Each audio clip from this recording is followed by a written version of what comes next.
अक्सर अपर हिमाचल के पहाड़ी एवं नमी वाले वातावरण में प्राकृतिक तौर पर उगने वाली गुच्छी अब अर्की उपमंडल के जंगलों में भी पनपना शुरू हो गई है।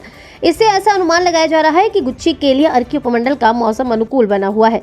जंगल में काफी तलाश करने के पश्चात पहाड़ी की एक ढलान में गुच्छी लगी दिखाई दे गई। बाजार में गुच्छी की बहुत कीमत है, वो आम आदमी की पहुँच से भी बहुत दूर है। यदि ग्रामीणों को गुच्छी की सही से पहचान हो व इसे जंगलों में खोजा जाए तो इससे अर्की उपमंडल के किसानों की आर्थिकी भी बढ़ने की संभावना है, क्योंकि हिमाचल के पहाड़ी इलाकों में बारिश के तुरंत बाद लोग घरों से इसकी तलाश में निकल पड़ते हैं। हिमाचल में कुल्लू, शिमला के ऊपरी इलाकों, सोलन, सिरमौर में कई लोग इसे बेचकर लाखों रुपए तक कमा लेते हैं। प्रदेश में आने वाले पर्यटकों को बड़े बड़े होटलों में सबसे महंगी डिश गुच्छी की भी परोसी जाती है। गुच्छी सिर्फ प्राकृतिक तौर पर उगती है, इसकी खेती करने में वैज्ञानिकों को आज तक सफलता हासिल नहीं हुई है। प्राकृतिक तौर पर होने वाली गुच्छी की गुणवत्ता हासिल करना आज भी वैज्ञानिकों के लिए चुनौती बना हुआ है। यही कारण है कि गुच्छी की बाजार में कीमत 20 से 30 हजार रुपये प्रति किलो तक बताई जाती है। गुच्छियों के बारे में एक और बड़ी दिलचस्प बात यह है कि जो लोग इसे जंगलों में ढूंढने निकलते हैं उनमें कई लोगों को ये तक दिखाई तक नहीं देती। इसे भाग्य से भी जोड़ा जाता है।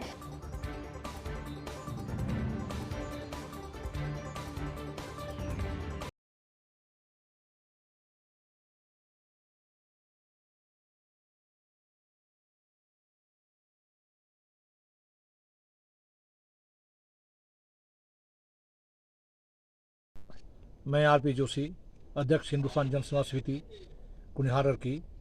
हमारे जो है अर्की क्षेत्र के जो घने जंगल है, जहाँ पर बर्फ़ भी पड़ती है और जिन जंगलों में मॉइस्चर रहता है और जंगल साफ़ सुथरे हैं, यहाँ पर अक्सर गुच्छी देखी गई है। क्योंकि एक्चुअली गुच्छी पहले ये हमारे हिमाचल प्रदेश के या चैल या कसौली के जो अपर इलाके हैं जहाँ ठंड रहती है, वहाँ गुच्छी मिलती थी। लेकिन अब गुच्छी जो इन जंगलों में मिल रही है और हमारे लोकल जो निजी लोग, वहाँ के स्थानीय लोग, उनको चाहिए कि वो गुच्छी की तलाश करें और अगर मिल जाती है तो उसको बाज़ार में बेच के अपने संसाधन में उनके काम आएगी और उससे उनकी जीविका का साधन शुरू होगा। मैं सुभाष शर्मा, कुनिहार निवासी। जैसा कि आजकल सुनने में आया है कि अर्की उपमंडल के जंगलों में गुच्छी पाई जा रही है, जबकि हमने पहले कभी ऐसा सुना भी नहीं कि अर्की क्षेत्र में गुच्छी पाई जाती हो। हमने सुना था कि यह गुच्छी केवल पहाड़ी क्षेत्रों में ही प्राकृतिक तौर पर पाई जाती है। इसका कोई बीज इत्यादि कोई उपक्रम नहीं है जिससे इसे पैदा किया जा सके। यद्यपि इसके लिए नमी वाले स्थान की आवश्यकता होती है। यदि अर्की क्षेत्र में गुच्छी पाई जाती है तो बड़ा हैरानी का विषय है और इसके लिए अगर साधन जुटाया जाए तो ये अच्छी आय का साधन हो सकती है। ऐसा भी हो सकता है कि ये गुच्छी पहले भी होती होगी, अर्की क्षेत्र में होती होगी, क्योंकि हमारे अर्की क्षेत्र में बड़े बड़े घने जंगल हैं, जिसमें बाड़ी की राह जंगल है, रायकोट वगैरह है, काफ़ी जंगल है।